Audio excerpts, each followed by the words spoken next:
राजस्थान में बीजेपी और कांग्रेस के बीच सियासी जंग खत्म होने का नाम नहीं ले रहा है। पहले सीएम अशोक गहलोत ने अपनी सरकार गिरता देख बीजेपी पर गंभीर आरोप लगाया। कांग्रेस सियासी मैदान में ऑडियो क्लिप लेकर आई, जिसमें आरोप लगाकर कि बीजेपी कांग्रेस की सरकार गिराने की कोशिश कर रही है।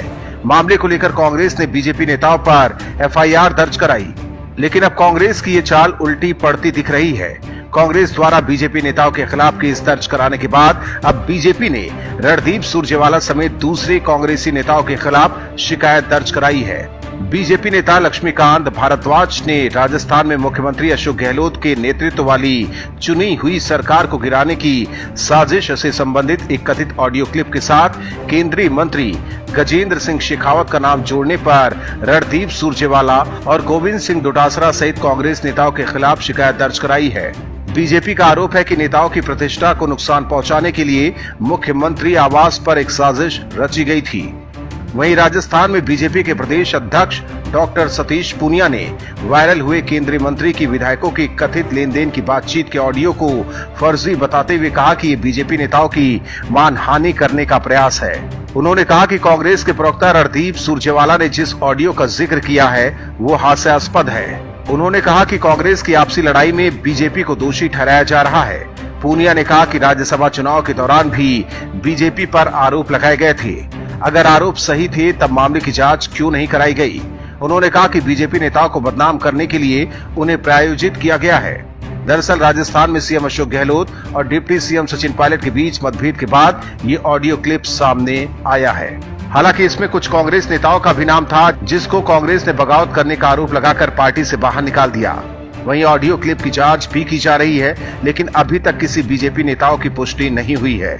लेकिन उससे पहले ही कांग्रेस मीडिया प्रभारी रणदीप सिंह सुरजेवाला ने बीजेपी पर कई गंभीर आरोप लगा दिए, जिसके बाद से कथित ऑडियो क्लिप पर बवाल मचा है। महाराष्ट्र में एक बार फिर ठाकरे सरकार फंस गई है। शिवसेना राष्ट्र प्रेम की बात करती है, लेकिन शिवसेना का राष्ट्र प्रेम का भंडार फूट गया है। बीएमसी का चीन प्रेम सामने आया है।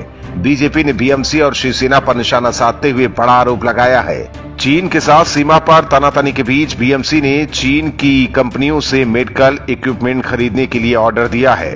ये ऑर्डर शिवसेना के नेताओं ने बीएमसी के द्वारा दिलवाए हैं। जिन मेडिकल इक्विपमेंट को खरीदने के लिए बीएमसी ने चीनी कंपनियों को ऑर्डर दिया है, उनमें से सभी इक्विपमेंट हिंदुस्तान में बनाए जाते हैं। बावजूद इसके भारतीय कंपनियों को ऑर्डर नहीं देते हुए चीन की कंपनियों को फायदा पहुंचाया जा रहा है। बीजेपी का आरोप है कि जिस देश की वजह से कोरोना वायरस हिंदुस्तान तक पहुंचा है, उससे बीएमसी स्वास्थ्य उपकरणों को खरीद रही है। जानकारी के मुताबिक बीएमसी ने ब्लड प्रेशर नापने की machine, ECG machine, pulse oximeter जैसे कई उपकरणों को खरीदने के लिए चीन की कंपनियों को ऑर्डर दिया है। बीजेपी ने यह भी आरोप लगाया है कि शिवसेना ने देश की जनता और देश के साथ धोखा किया है। शिवसेना को इसका जवाब जनता को देना ही होगा। हालांकि शिवसेना चीन के साथ अपने रिश्ते और साठगांठ पर कुछ भी बोलने से कतरा रही है, लेकिन महाराष्ट्र में गठबंधन में कांग्रेस भी शामिल है और कुछ दिन पहले कांग्रेस का भी चीन से प्रेम सामने आया था और अब गठबंधन में शामिल होने के बाद शिवसेना भी कांग्रेस की राह पर चल पड़ी है। मध्य प्रदेश में कांग्रेस की सत्ता चली गई है, जबकि राजस्थान में जाने की कगार पर है। वहीं अगला नंबर महाराष्ट्र का है।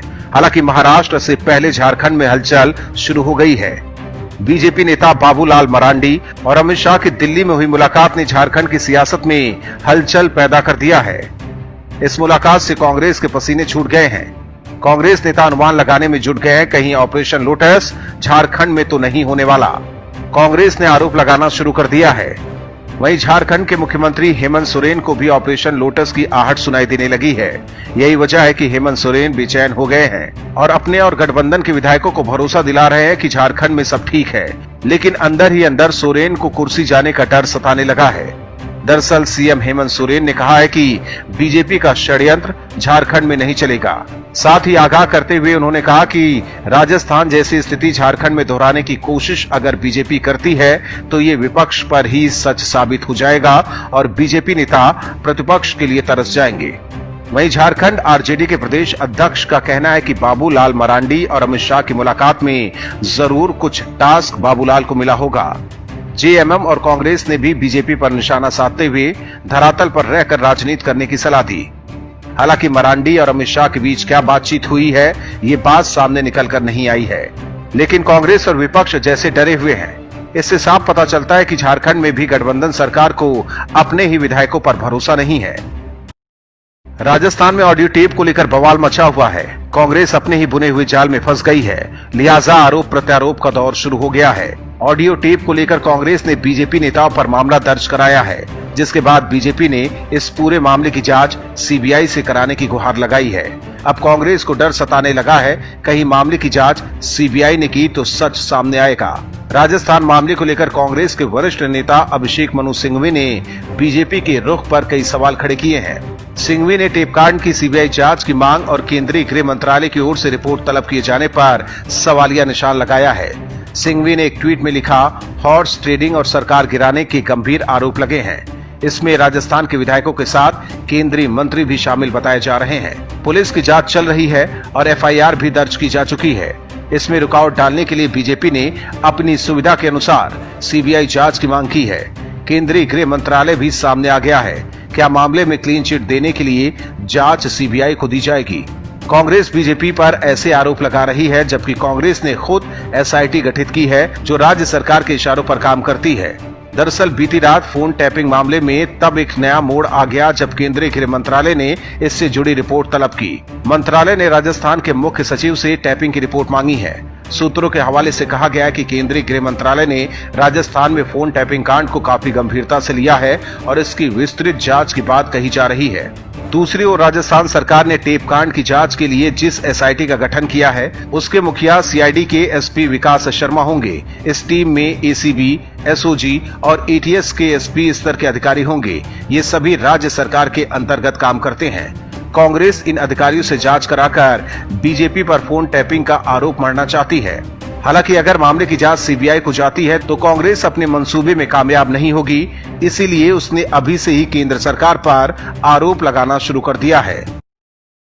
कांग्रेस और गांधी परिवार से तंग आकर पार्टी प्रवक्ता संजय झा ने कांग्रेस के खिलाफ आवाज उठाई, लेकिन बदले में उन्हें पार्टी से बाहर का रास्ता दिखा दिया गया।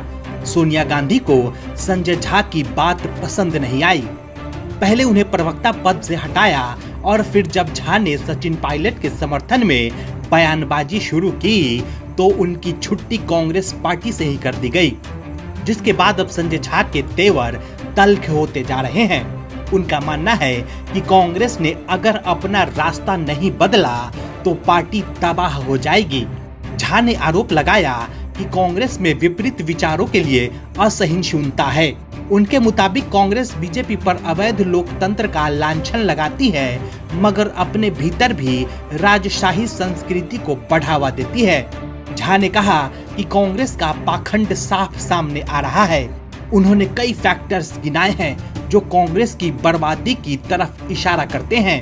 झा के मुताबिक कांग्रेस बड़े राज्यों से लगभग गायब ही हो चुकी है।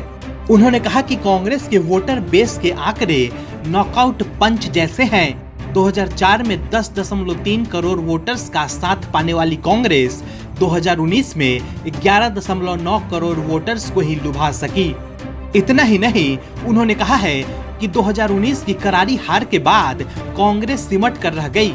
उनके मुताबिक पार्टी ने बीजेपी को कर्नाटक हथियाने दिया, मध्य प्रदेश में बीजेपी ने कांग्रेस के मुंह से मलाई छीन ले गई और साथ में ज्योतिरादित्य सिंधिया को भी।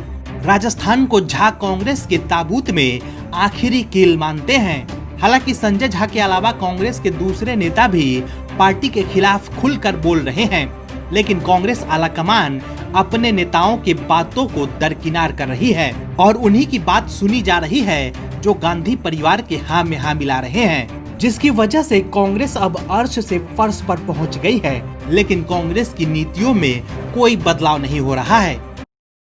देश के पहले प्रधानमंत्री जवाहरलाल नेहरू के समय मुंदड़ा घोटाला हो, इंदिरा गांधी के समय मारुति घोटाला या फिर राजीव गांधी के समय में बोफोर्स घोटाला या सोनिया गांधी के समय डॉक्टर मनमोहन सिंह के नाम पर घोटाला ही घोटाला, आजादी के बाद से देश में भ्रष्टाचार को बढ़ावा देने में कांग्रेस आगे रही है।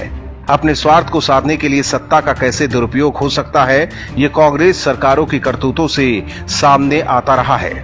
नेशनल हेराल्ड केस में सोनिया और राहुल पर हमेशा तलवार लटकी रहती है। लेकिन संघ विचारक और तुगलक पत्रिका के संपादक एस गुरुमूर्ति ने तमिलनाडु कांग्रेस कमेटी में भ्रष्टाचार का आरोप लगाया है। उनकी माने तो नेशनल हेराल्ड केस से 10 गुना बड़ा घोटाला हुआ है। एस गुरुमूर्ति ने ट्वीट किया है कि तमिलनाडु कांग्रेस चैरिटेबल ट्रस्ट की संपत्ति 20,000 करोड़ रुपए है। सालाना आय भी करोड़ों में है। राहुल गांधी के दाहिने हाथ कहे जाने वाले कनिष्क सिंह दस्तावेज और खाता संभालते हैं। जीके वासन और जयंती नटराजन जैसे ट्रस्टी क्या कर रहे हैं? गुरुमूर्ति ने साथ ही आरोप लगाया कि ये घोटाला नेशनल हेराल्ड फर्जीवाड़े से 10 गुना बड़ा है। तमिलनाडु बीजेपी ने आयकर विभाग से राज्य कांग्रेस कमेटी ट्रस्ट में कथित अनियमितताओं की जांच की भी मांग की है। वहीं राज्य कांग्रेस ने इन आरोपों को खारिज किया है। तमिलनाडु कांग्रेस भले ही कांग्रेस कमेटी ट्रस्ट में दिल्ली के शीर्ष नेताओं की भूमिका को नकार रही हो, लेकिन गुरुमूर्ति ने सिलसिलेवार ट्वीट करके कांग्रेस पर सवाल खड़े किए, जिसका जवाब देना शायद कांग्रेस को मुश्किल साबित होगा। गुरुमूर्ति ने ट्वीट कर Tamil Nadu Congress committee trust deed के एक हिस्से को साझा किया और राज्य कांग्रेस के उस बयान पर जवाब मांगा जिसमें उन्होंने कहा था कि ट्रस्ट में दिल्ली की कोई भूमिका नहीं है। गुरुमूर्ति ने कहा कि तमिलनाडु कांग्रेस कमेटी ट्रस्ट की डीड से साफ है कि सिर्फ तमिलनाडु कांग्रेस कमेटी ट्रस्टियों को नियुक्त कर सकती है। सोनिया गांधी ने कैसे मोतीलाल वोरा और केसवन को ट्रस्टी नियुक्त किया?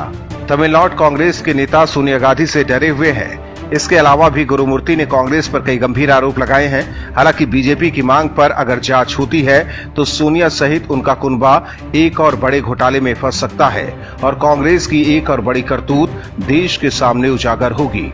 Bureau report, OMH news. और भी वीडियोस देखने के लिए चैनल को सब्सक्राइब करें और बेल आइकन को दबाएं।